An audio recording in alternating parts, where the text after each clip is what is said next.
Howdy folks, welcome back to the Taylor Brooks Road to the Show series here on MLB 23 PS5 episode 440. I will not spoil what's happened in the last couple of episodes, but I do encourage you to go watch those. I'll spoil it now. We won Game 4 in a very, very tight battle. Taylor didn't pitch great again. He only went 7 again. I mean, he only gave up 1 in that 7. It just feels worse because we're not scoring. But we finally scored there at the end to give us the win. Everybody give like a massive thank you to Kerry Carpenter for coming through, as well as David Tremaine for walking us off. But now we go to Game 5, where we have to face their ace. Well, the winner will go on and face Cleveland. Walter Ford has been really bad this postseason. Rene Murillo threw a complete game shutout. There's no world where this is in our favor, but it just might not be our year. If we get to throw one more start, bless the gaming gods. But, you know, just bless God because he's responsible for this. But we will see. On October 14th, we face off against the Toronto Blue Jays. Can we win? No, I didn't think we were going to. And that's an awfully sad way for our season to end. But this offense just isn't cut out for it, straight up. We don't score again.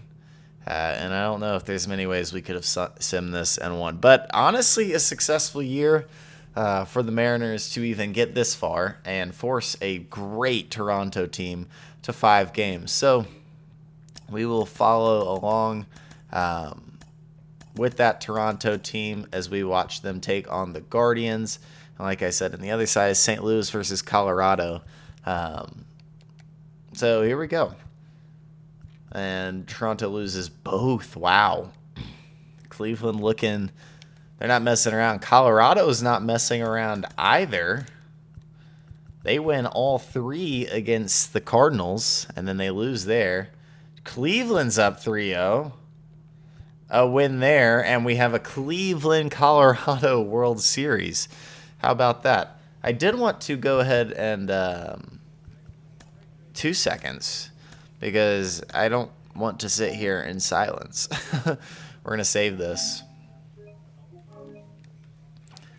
I am sad we lost, but you can't expect to win, you know? We need to win the game Taylor started in the first place. Let's turn on some music. Who do we want to listen to for this off-season episode? Mac Miller. Let's listen to some Metallica. The Roots. Yeah, we'll do both the Roots songs. Tin Lizzy, obviously. All right, that'll work. Anyways, got to turn on that stuff for so it's not just dead silent. Did I save it properly? Oh wait, no, they're out. That's right. So Cleveland versus Colorado, starting late into October. I did want to check out this Cleveland and Colorado team. Cleveland, first off, with a good, really solid lineups. Torkelson is a baller. He's been a baller, dude. Jorge Mejia, Kenny Hughes, Roberto Campos, Colson Montgomery, looking to finally win one. We had him for, like, no time. But now, I mean, he never really developed into a stud. I mean, he's not a stud by any means, but he's a good player. But, yeah, I mean, a good lineup. They also have former Oriole Matt McLean. I didn't need to go out of that. And then Rockies have Eric Bowers. He's really good. Sal Frelick, former Oriole, former teammate of Taylor's. Playing in some of his best seasons in Colorado now. Good for him. Diego Cartaya, Buddy Kennedy, Fernando Becerra. Big sluggers there. Grant Levine, Ezekiel Tovar's a 92 overall. What? He's fine, I guess. He's great in the field. Like, amazing. Wow. So Yorbit Vivas is hitting 8th, and then Jordan Beck hits 9th. Wow. Okay. Anyways, let's see what happens here. Do it from Colorado's perspective.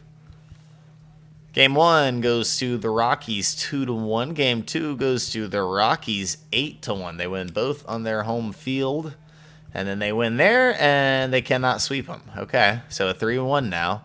And there we go. The Rockies are your World Series champions in 2034. Let's go ahead and check into some awards. Taylor Brooks, by the way, is your MVP in the AL. Just once again, he's never going to lose, I don't think. Dwayne Meadows comes in second, and our third baseman, Alex Arrojo, comes in third. He's going to get a little bit of money in this offseason from us. Cy Young goes to Taylor Brooks. Who's shocked? Nobody. Then the batting title goes to Dwayne Meadows. This dude had an absurd year. 8.9 WAR. He's also good in the field. The reliever of the year goes to Michael Chen. 54 for 55 year for him. That's insane. Garrett Rotto's your rookie of the year. I'm excited to see this guy's development as well as Benito Chavez's development. I think both of these guys have good potential to be something special. Carlos Cortez getting his first year way down the line. Holy cow. Plays every position, but wow. That's a long ways away from his original. He's 36. Goodness. Garrett Rotto's 22. He's going to be a good ball player. Give him some time. Hank Aaron Award goes to Dwayne Meadows. Gunnar Henderson was pretty close. We do not win our Gold Glove pitcher. We never will. Cam Jackson back in the Gold Glove. Any guys here for Gold Gloves or anything for us? No. Silver Slugger DH off. David Tremaine comes in second. Of course, Dwayne beats Cam. Cam usually will win this, but crazy year from Dwayne. Anybody Silver Slugger? Yeah, Alex Arrojo Silver Slugger at third, yeah. Neil Page, though, hit 36 home runs. That's impressive. And then Gunnar Henderson also beats out Ellie. Ellie just didn't get enough RBIs. Melvin Marte also had a really good year hitting at shortstop. Riley Green in the outfield. Adam Turner gets it as well. Colson Montgomery is your postseason MVP. In the NL, Felipe Mosquera wins your MVP. Dude has developed like a stud. I mean, 2 great years in a row this time winning the MVP because of that 112 RBIs. Jonas Cortez is your most valuable, or second place and most valuable player. Dude pitched a phenomenal year. He's off to a phenomenal start on his career. He strikes out at a really high. He strikes people out at a really high clip, and finally figured some stuff out in limiting runs. So a 3.23 ERA, getting that career down to a 4.93. Good for him. Then Pedro Ramiro, the first baseman for the Mets, with a outlier year. Jonas Cortez does win that Cy Young. Batting title goes to Corbin Carroll with a 330 average. He's pretty good. He's all right. Juan Soto is still up there. This dude's just absolutely insane. I hope he plays long enough to see 3,000 hits. I don't think he will. He needs 2 more seasons for it, full seasons. And we will kind of see what happens with that. He's got a WAR at 99.6. I hope he stays high enough to play next year. Reliever of the year is Henry Lopez for a 52 for 56 season. He's also a young stud. Going to be really good moving forward. Jared Aliss is your rookie of the year. 24-year-old first baseman for the Cardinals. Luis Lopez up there. Richard Harley, Hank Aaron Award goes to Tamar Johnson, who really developed well in this game.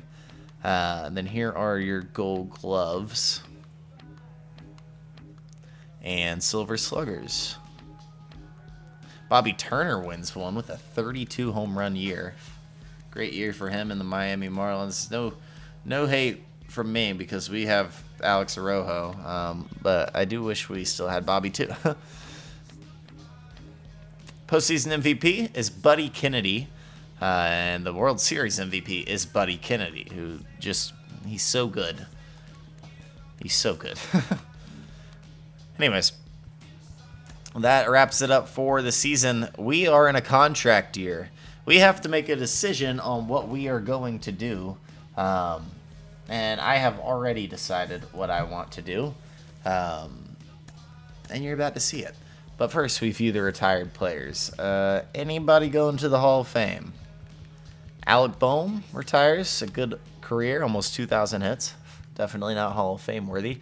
Dylan Cease retires with 2285 on his strikeouts. Not Hall of Fame worthy. Sandy Alcantara retires.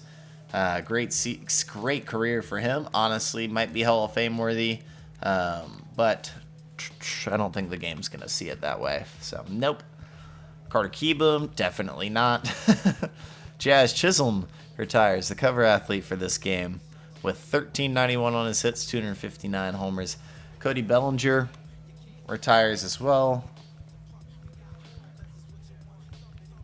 Will Smith, catcher for the Giants, retires. Finally finishing up that contract. Walker Buehler retires, still not Hall of Fame worthy. Really close. That's not the right Luis Castillo. Roansy Contreras retired. Interesting.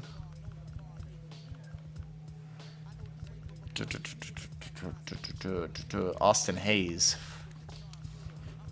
I don't think we have a single Hall of Famer. We might get one later down. Kopech retires, 1,700 Ks. Nate Lowe retires. He had a good career.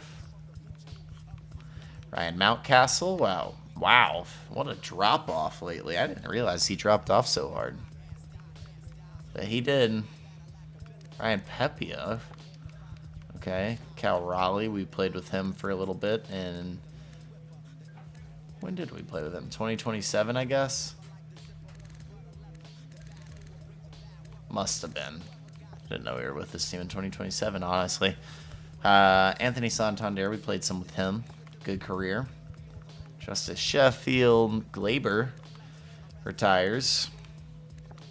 Almost 2,000 hits. So a lot of good players. Nobody Hall of Fame worthy. Yeah.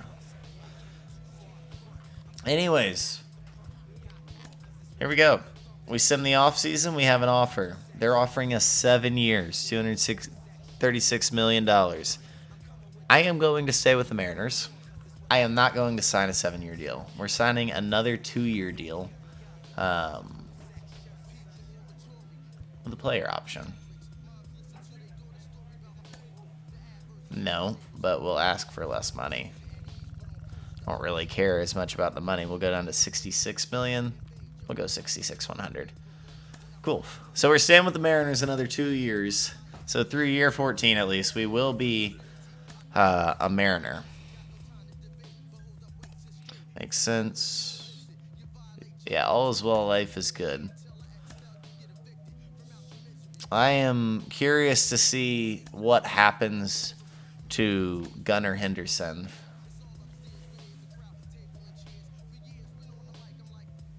And his overall as we kind of wrap this up. Actually, a good spring. 2-1, 2.12. I was looking at Matt Allen's stat line. We advanced to the regular season. We'll start the season off against the Kansas City Royals. Here we go, man. Let's check out what we did. Starting pitching, Taylor is the ace still. Ew, this isn't good. Garrett Rado is your second guy. I think that's fine. He developed pretty well. Went up 4 overalls. He's going to be a fine 2. Avery Lindstrom, William Rosenberg, and Andrew Abbott. That's not great. That's not great at all. Chance is still going to be pitching with us on this massive contract, but he is signed through. Oh, gosh. He's going to be with the Rainiers for a long time here. His career is basically over, which is a real shame, man. And then in the bullpen, oh, gosh. Good. We do have some dudes here. We waive Peter Britton. It doesn't matter. Rafael Mejia could get better, though. Anyways, Rafael Carrillo stays. That's a big deal. And then Jose Hernandez is still with us, too. So those are back-end guys that are going to be very important to this team's success. Doug Roush, and then maybe like Mike Burrows is going to take over in some role. I don't know, in the long relief. Catching, we didn't address it at all. We do keep Chris Larson, so we do at least know one guy for some boost to control early in the season. It'll be a +5, but it's still a boost. Robbie Schwartz stays, and he will play first base for us. This is not a good offseason, I'll be honest, so far. But I do like Robbie Schwartz. I think he's going to get better, and he did get better. He's up to a 78 overall, and hopefully he can continue to get better. Okay, oddly, we don't have a second baseman this year again, but Joshua Erdman has a potential. That is what I am drawing from this, is that he has a potential and could be good, right? Third base is Alex Arrojo, and we lost Benito Chavez. Oh no, man. Gunnar Henderson is still here. Barack Robertson is still here. Oh my gosh, what happened? We signed Elijah Green from Washington. A good defensive center fielder. Lancaster is still here. We signed Zach Veen, not the Zach Veen you think he is. Oh, this is a bad offseason. Ben Franco. Oh my. Ben Franco is your right fielder. And I'm going to assume we're not the highest ranked team. We're 23rd. It's honestly not that bad. Our rotation looks like this. And which isn't the worst thing in the world, I guess. The bullpen is really bad. Holy cow, man. Then the lineup is not much better. Okay, the top of the lineup actually is pretty strong. Like, the 1 through 5, maybe extending to 6, depending on how Robbie does, is pretty good. Like, Franco's good. Elijah Green's going to be pretty good, I assume. Gunnar Henderson really didn't get much worse. Only lost 4 overalls, which we'll take gladly. And then Alex Arrojo in the 4-hole. Why did we let Benito Chavez walk? I guess because he has no secondary, and we're rocking with Arrojo.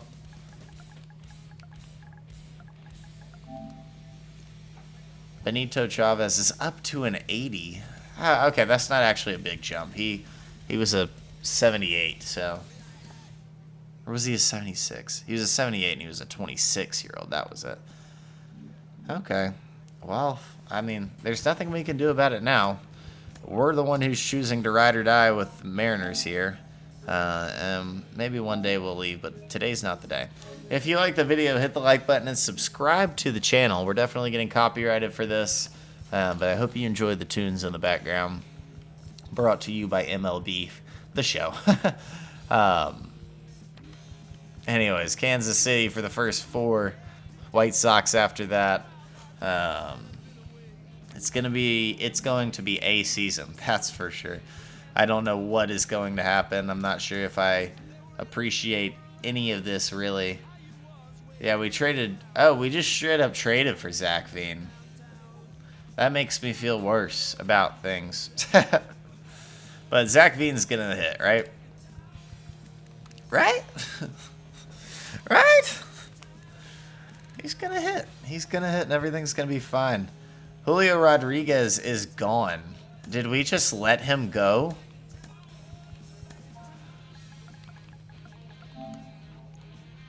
Wow, there's so many Julios.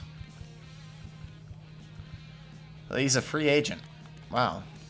That sucks. Well, if you like the video, hit the like button and subscribe to the channel. I will see y'all in episode 441 for the start of the 2035 season. Wow, we are moving quickly. That's it for me. That's Taylor Brooks, episode 440.